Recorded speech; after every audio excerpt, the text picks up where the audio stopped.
Assalamualaikum warahmatullahi wabarakatuh.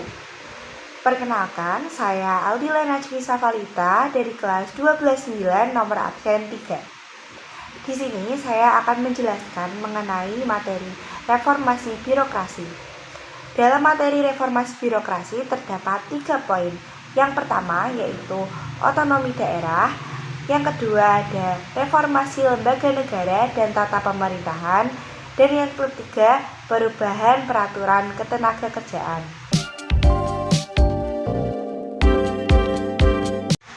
Yang pertama, otonomi daerah. Otonomi daerah adalah hak dan tanggung jawab daerah untuk mengatur urusannya sendiri. Hal tersebut mencakup aspek ekonomi, sosial, dan budaya. Pada masa Orde Baru, otonomi daerah tidak berjalan efektif. Hal tersebut menyebabkan kesenjangan sosial yang semakin lebar.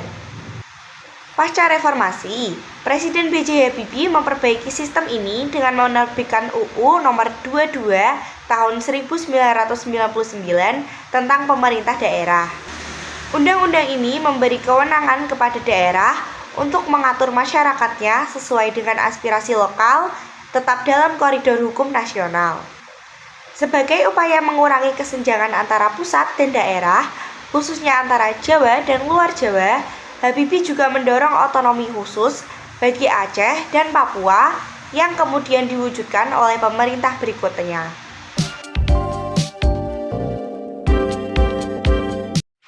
Yang kedua, reformasi lembaga negara dan tata pemerintahan. Pasca reformasi, pemerintah memprioritaskan pembenahan hukum, ekonomi, dan politik, sehingga reformasi kelembagaan negara dan tata pemerintahan baru dilakukan kemudian. Langkah-langkah dan perubahan yang terjadi yaitu: yang pertama ada pembubaran dan pengaktifan kembali lembaga negara. Hal tersebut terjadi dalam beberapa era. Ada era Presiden Abdurrahman Wahid tahun 1999 hingga 2001. Departemen Penerangan dibubarkan karena dianggap membatasi kebebasan media. Departemen Sosial dibubarkan akibat kasus korupsi di dalamnya. Selanjutnya ada era Presiden Megawati Soekarno Putri tahun 2001 sampai 2004. Departemen Sosial diaktifkan kembali setelah 20 bulan dibubarkan untuk mendukung program kesejahteraan sosial. Yang kedua ada pembentukan lembaga non-struktural baru. Reformasi kelembagaan juga mencakup pembentukan lembaga non-struktural yang berperan penting dalam tata kelola pemerintahan. Yang pertama yaitu ada Komisi Pemilihan Umum (KPU), dibentuk pada 1999 sebagai pengganti Lembaga Pemilihan Umum (LPU) untuk menyelenggarakan pemilu yang lebih transparan. Yang selanjutnya ada Komisi Pemberantasan Korupsi (KPK), didirikan pada 2003 untuk memberantas korupsi di Indonesia. Yang selanjutnya ada Badan Amil Zakat Nasional (Basnas), dibentuk pada 2001 untuk mengelola zakat secara nasional. Yang ketiga ada evaluasi dan efisiensi kelembagaan. Pemerintah secara berkala meninjau dan menyederhanakan lembaga non-struktural. Pada tahun 2015, jumlah lembaga non-struktural mencapai 127. Jumlah ini berkurang menjadi 93 pada tahun 2022, menunjukkan efisiensi kelembagaan. Yang keempat, perubahan penamaan lembaga. Pemerintah mengganti istilah dan nama lembaga untuk menyesuaikan dengan fungsi dan perkembangan zaman. Yang sebelumnya istilah departemen diubah menjadi kementerian. Beberapa lembaga juga diubah namanya, misalnya Departemen Pekerjaan Umum menjadi Kementerian Permukiman dan Prasarana Wilayah.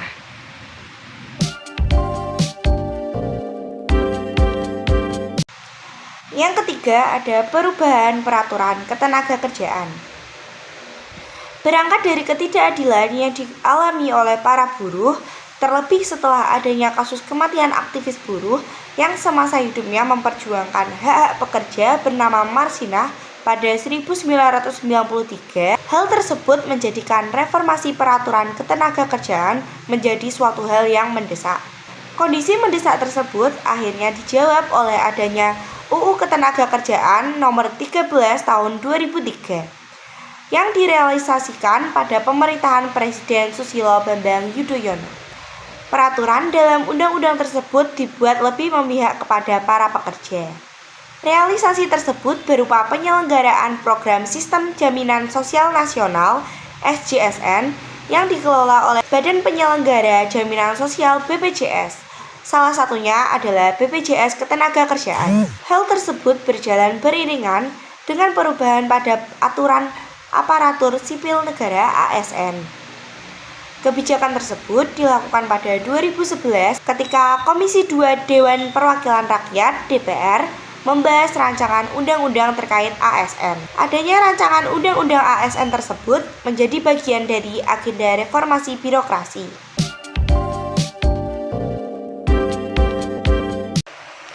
Jadi, kesimpulan pada masa reformasi birokrasi di Indonesia mencakup beberapa aspek penting, yaitu yang pertama, peningkatan transparansi dan akuntabilitas. Pemerintah mulai menerapkan prinsip good governance dengan memperbaiki sistem pengawasan dan akuntabilitas dalam birokrasi. Yang kedua, ada desentralisasi dan otonomi daerah. Reformasi membawa perubahan signifikan dalam pembagian kewenangan antara pemerintah pusat dan daerah, memberi daerah lebih banyak kendali atas kebijakan dan anggaran. Selanjutnya, yang ketiga ada penyederhanaan proses administrasi. Berbagai kebijakan dibuat untuk mengurangi birokrasi yang berbelit, seperti digitalisasi layanan publik dan pemangkasan prosedur yang tidak efisien. Yang keempat ada pemberantasan korupsi. Seperti yang sudah saya jelaskan sebelumnya, upaya pemberantasan korupsi semakin diperkuat dengan pembentukan lembaga seperti KPK serta peningkatan transparansi dalam pengelolaan uang negara. Yang kelima ada peningkatan kualitas sumber daya manusia. Aparatur sipil negara atau ASN mulai dituntut untuk lebih profesional melalui seleksi berbasis merit dan peningkatan kompetensi. Yang keenam, ada pelayanan publik yang lebih baik. Dengan adanya reformasi, masyarakat mendapat akses yang lebih mudah, cepat, dan transparan terhadap layanan pemerintah. Secara keseluruhan, reformasi birokrasi bertujuan untuk menciptakan pemerintahan yang lebih efektif, efisien, dan berorientasi pada kepentingan rakyat. Namun, tantangan seperti resistensi dari birokrat lama dan masalah implementasi masih menjadi hambatan yang perlu terus diperbaiki. Sekian video dari saya. Terima kasih telah menyaksikan. Wassalamualaikum warahmatullahi wabarakatuh.